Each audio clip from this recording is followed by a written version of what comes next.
যারা জুলাই আন্দোলনের সঙ্গে জড়িত ছিল তারাই মূলত এখন এই নির্বাচনে পরস্পরের বিরুদ্ধে লড়ছে, কথা বলছে।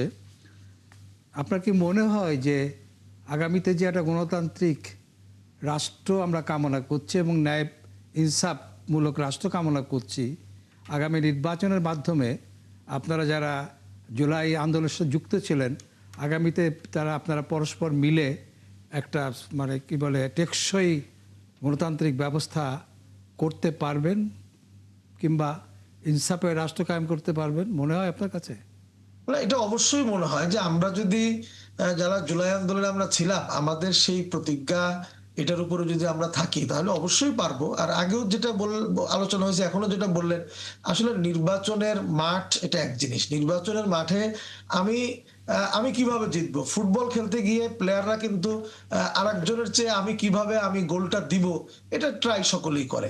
তো আমরা আমাদের যদিও আমরা সকলেই জুলাই আন্দোলনে ছিলাম এবং আমরা করেছি, এখন আমাকে আমার প্রতিপক্ষ দলকে হারিয়ে আমার বিজয়ের জন্য আমি তো কথা বলবোই।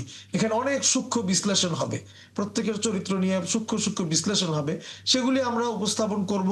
জনগণ যেটা ভালো মনে করেন তাদেরকে তারা সাপোর্ট করবেন। এখন যে পারস্পরিক যে কথাবার্তা, একে অন্যের বিরোধিতা, এটাকে আমি খুব বেশি নেতিবাচক ভাবে দেখি না। যদি এটা আমাদের পারস্পরিক সম্মান বোধ রেখে যদি আমরা কথাটা বলতে পারি, তাহলেই এটা আমাদের জন্য হ্যাঁ, শুভকর। এটা একটা উল্লেখযোগ্য দিক আমরা দেখতে পাচ্ছি এবার নির্বাচনে। প্রায় সব রাজনৈতিক দলগুলো প্রতিপক্ষকে একটি বিশেষ দল শব্দে অভিহিত করছেন আর কি। আপনি কাউকে কিছু জিজ্ঞেস করতে যাচ্ছেন? এই যে এনসিপি ওনাকে, হ্যাঁ, সাইফ মুস্তাফিজ। জি, সাইদ মুস্তাফিজ। সাইফ মুস্তাফিজ। হ্যাঁ, হ্যাঁ, আপনাকে মুস্তাফিজ, যে আমাদের বিএনপির চেয়ারম্যান তারেক রহমান বিভিন্ন সময় তিনি বলেছেন যে সবাইকে নিয়ে তিনি দেশ চালাতে চান। জি। আপনারা যারা তরুণ জুলাই আন্দোলনের অগ্রভাগে ছিলেন, তাদের কি মনে হয় যে আগামীতে আসলে আপনারা সবাই মিলে একটা দেশ চালানোর মতন একটা অবস্থা যেতে পারবেন? ধন্যবাদ আপনাকে। আমরা তো চাই, আমরা যারা তরুণ, আমরা জুলাই গণঅভ্যুত্থান থেকে উঠে এসেছি, আমরা তো আসলে এরকম একসাথে একটা নতুন বাংলাদেশ বিনির্মাণ করার স্বপ্ন দেখি। তো সেই জায়গা থেকে তো আমরা আশা করি যে বর্তমানে ফ্যাসিবাদ বিরোধী যতগুলো রাজনৈতিক দল আছে, সেই জায়গা থেকে আসলে আমার মনে করি যে আমরা একটা নতুন বাংলাদেশ বিনির্মাণ একসাথে করতে পারবো। তবে তারেক রহমান সাহেব থেকে শুরু করে বর্তমানে বিএনপির যারা দায়িত্বশীল নেতারা আছেন, তাদের এখনকার যে কথাবার্তা বা তাদের যে চিন্তা, সেই জায়গাটা থেকে আমরা আসলে খুব বেশি ভরসা করতে পারছি না যে এই স্বপ্নটা আমাদের পূরণ হবে কিনা।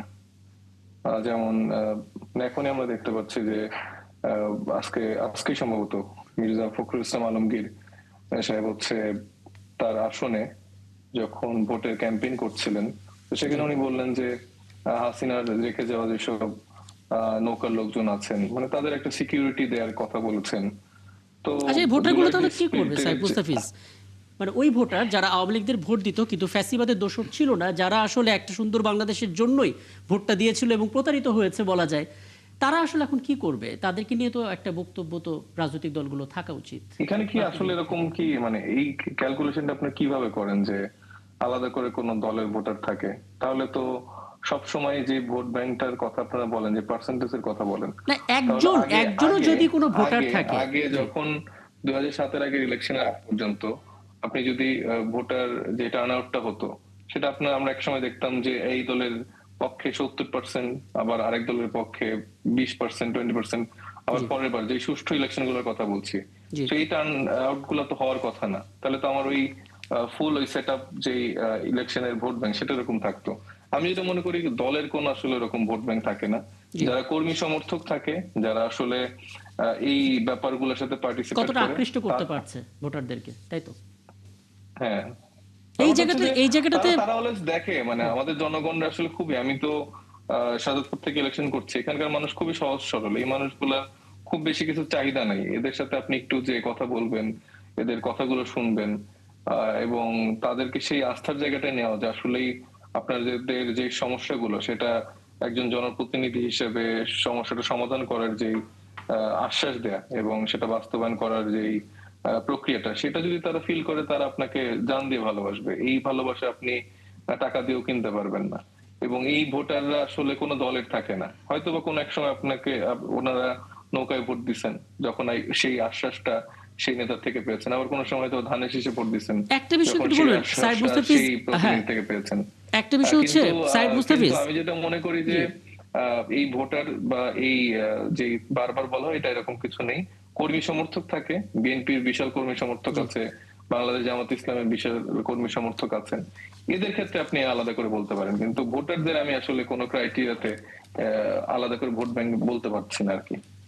আচ্ছা সেক্ষেত্রে ফজলুদ্দা বাবুল আপনিও কি একমত, মানে রাজনৈতিক দলের ভোট ব্যাংক থাকে না, কেবল কর্মীরাই থাকে?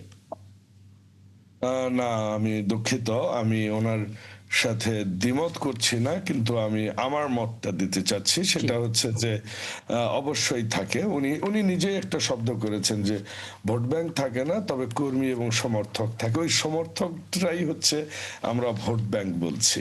জি। কারণ আমরা যখন ভোট করতে যাই বলে এটা বিএনপির বাড়ি, এটা জামাতের বাড়ি, এইটা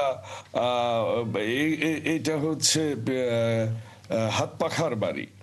এভাবে কিন্তু আমাদের গ্রামের কর্মীরা আমাদেরকে, আমি শিওর মানে আমি সরি একটু অ্যাড করছি, দুঃখিত। আমি এই সমর্থক এবং কর্মীকে সেই দায়টার রাজনীতির ক্ষেত্রে আমি কাউন্ট করতে চাই। মানে আপনার যদি এই আওয়ামী লীগের সাথে যারা এই কাজগুলোতে ইনভলভ, এরাই সেই কর্মী সমর্থক। আর সাধারণ যে ভোট ব্যাংক, সেই সাধারণ ভোট ব্যাংকের কথাটাকে আমি ডিফার করে আমি বলেছি। এবং এদের কাছ থেকে যদি আপনারা টার্গেট করেন যে হ্যাঁ আপনাদেরকে আমরা সেফটি সিকিউরিটি দিব, তাইলে ভাই আপনারা জুলাইয়ের চেতনা বা জুলাইয়ের স্পিরিটটাকে ধারণ করেন না। আপনারা জাস্ট এই জুলাইয়ের উপর জি, দিয়ে সাইদ ভর মুস্তাফিজ করে আপনার বক্তব্যটা দিয়েছে, আমি একটু শুনে আসি, তারপর আবার নয় আপনার কাছে ফিরবো। জি জি, আমি যেটা বলছি যে উনি যেটা বলেছেন সমর্থক, ওইটাই আমরা বলছি ভোট ব্যাংক। এখন এই ভোট ব্যাংক তো আছেই, আর যখন আপনি ভোটে দাঁড়াবেন, আমি তো জামাতের কাছেও ভোট চাই, আমি এনসিপি ছেলেদের কাছেও ভোট চাই, আমি লাঙ্গলের কাছেও ভোট চাই। আমি এইটাও বলি হ্যাঁ অবশ্যই নৌকা মার্কা নাই, যারা নৌকা মার্কায় ভোট দিতেন তারা কোথায় ভোট দিবেন, তারা আমাকে ভোট দিবেন, কারণ আমি মুক্তিযুদ্ধের সন্তান, দেশের স্বাধীনতায় বিশ্বাস করি, সার্বভৌমত্বে বিশ্বাস করি, দেশের স্বাধীনতা আমার বাবার অবদান ছিল, এবং আমি সেই মুক্তিযোদ্ধার দল শহীদ প্রেসিডেন্ট জিয়া রহমানের হাতে গড়া বিএনপির করি। So I am asking for the vote from who are from the Awami League. কিন্তু তারা আওয়ামী লীগ করতেন বা সমর্থন করতেন, কিন্তু তারা কোনো প্রক্রিয়ার সাথে যুক্ত ছিলেন না, যারা ফ্যাসিজমের কোনো অংশ ছিলেন না, যারা কোনো বেনিফিশিয়ারি ছিলেন না। তো তাদেরকে তো আমরা ভোটে আনতে হবে তাদেরকে, এবং তাদেরকে আমাদের অবশ্যই আহ্বান জানাতে হবে যে আসুন আপনারা ভোট দেন। তো বিএনপি কিন্তু ওই এমন না যে বিএনপি ভারতের পক্ষে বা পাকিস্তানের পক্ষে বা বিপক্ষে, আমেরিকার পক্ষে বা বিপক্ষে, কিংবা ওই আপনার চায়নার পক্ষে বা বিপক্ষে। বিএনপি হচ্ছে বাংলাদেশের পক্ষে। এর জন্য যখন যার পক্ষে যেতে হয় তখন তার যার বিপক্ষে যেতে হয়, বিএনপি তাই করে। এজন্য আমরা বলি সবার উপর বাংলাদেশ।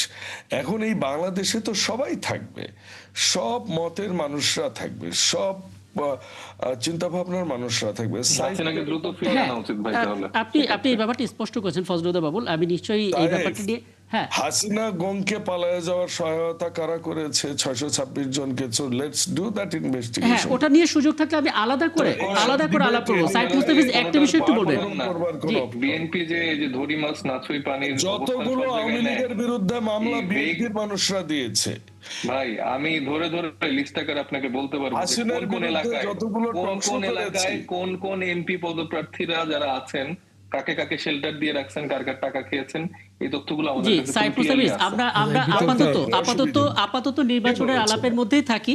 আমরা আসলে পেছনের কথাগুলো নিয়ে বলতে গেলে কয়েক ঘন্টা লেগে যাবে আসলে, কারণ আমরা জানি আপনারা প্রত্যেকের রাজনীতিবিদ, প্রত্যেকের হাতে অনেক প্রমাণ আছে যেগুলো নিয়ে অনেক কথা বলা যাবে। আমি ছোট করে একটা বিষয় একটু জেনে নিতে চাই সাইদ মুস্তাফিজ, সেটা হচ্ছে যে যখন 10 দলীয় জোটটা তৈরি হলো, সমঝোতা, সবার একটা আগ্রহের দিকে ছিল, কারণ এনসিপি তরুণদের দল এবং তারা সেই গণঅভ্যুত্থানের সময় থেকেই মানুষদেরকে খুব কাছাকাছি টানার একটা চেষ্টা করেছে, যে কারণে আসলে তারা শেষমেশ কি করে, তাদের প্রতীকটা কি হয়, তারা কি নিজেরা নির্বাচন করবে, কোন দলের সাথে তারা যাবে। তারা তো একটা সময় বলেছিল বিএনপির জন্য তারা দরজা খোলা রেখেছে, যদি বিএনপি সুযোগ হয় আপনাদের সঙ্গে, যদি মতের মিল হয় তাদের সঙ্গেও জোট হতে পারতো।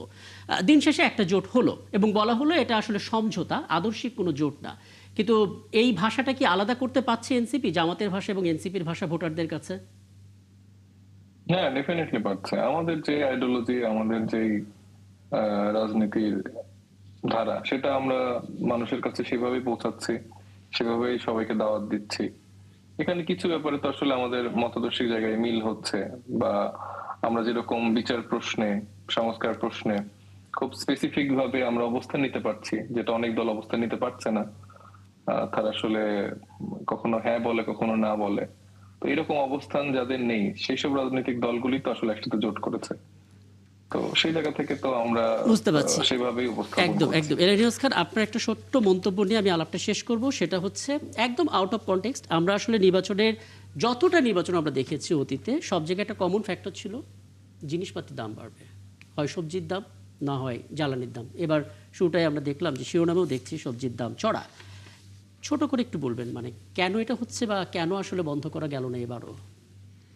আমার যেটা মনে হয় যে নির্বাচন এবং রমজান কাছাকাছি সময়, আমাদের দেশে সব সময় রমজানের আগে এই জিনিসপত্রের দাম বাড়ে। এটা কিন্তু পৃথিবীর সব দেশে রমজানের আগে জিনিসপত্র কমায় দেওয়া হয়, একদম দাম কমায় দেওয়া হয়। বাংলাদেশ এক্ষেত্রে মনে হয় একমাত্র দেশ যে দেশে পবিত্র মাহে রমজান সিয়াম সাধনার কথা বলা হয়, কিন্তু সেই দেশে সবসময় আমার মনে হয় যে এটা একটা ক্লাস হয়ে গেছে। মানে ইলেকশন এবং রমজান মূলত রমজানের কারণেই, জি রমজানের কারণে এটা। এবং আপনাকে বলি আরেকটা হলো যে সিন্ডিকেটটা ভেঙে গেছিল, আবার এরা সংঘবদ্ধ হয়েছে, এটা একটা ব্যাপার ঘটেছে। যে বিষয়টা গত রোজার আগে যেটা করেছিল এই সরকারি, তখন কিন্তু সব কিছু সহনীয় পর্যায়ে চলে আসছিল, তখন সিন্ডিকেটটা ভাঙতে পারছিল। অর্থাৎ আমাদের বাজারে যেটা ডিমান্ড এবং সাপ্লাই, আপনি যখন সাপ্লাইটা বেশি করে দিবেন তখন কিন্তু সিন্ডিকেট টিকতে পারবে না, গতবার যেটা করেছিল। তো এবার এখন পর্যন্ত আমরা সেটা দেখতে পাচ্ছি না। যে অন্য গতবার তো একদম সব কিছু ফ্ল্যাট করে দেওয়া হয়েছিল, মানে একদম ফ্ল্যাটের বাসায় দেওয়া হয়েছিল। তো আমরা আশা করি যে নির্বাচনে এই সরকার অনেক বেশি ইনভলভ হওয়ার ফলে হয়তো এ ব্যাপারে তাদের কোনো থাকতে পারে। একদম। আর একটাও বলে যে অনেকে বলে থাকেন যে আগের মতো করে চাঁদাবাজিটা আবার চলছে, এই কারণে যেমন ছোট ব্যবসায়ীরা ওই টাকা দেওয়ার কারণে জিনিসপত্রের দাম ওই সময় ভেঙে গেছিল এটা।